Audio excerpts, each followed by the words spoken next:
On the Iconic Connect, the news show this week, the script goes on playing out to bring, as I've warned about for decades, Russia and China into an open conflict with the West. Is this just stupidity and sleepwalking into disaster? No. It's all coldly planned and calculated.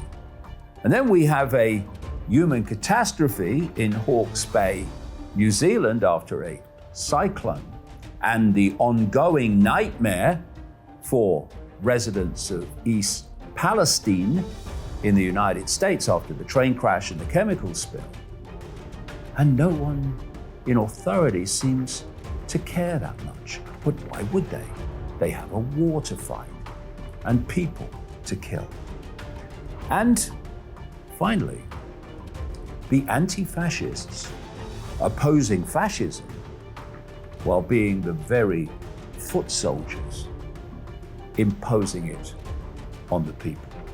That's the Iconic Connect, the news show, from 10 a.m. every Saturday UK, and you can take out a 7-day free trial whenever you like.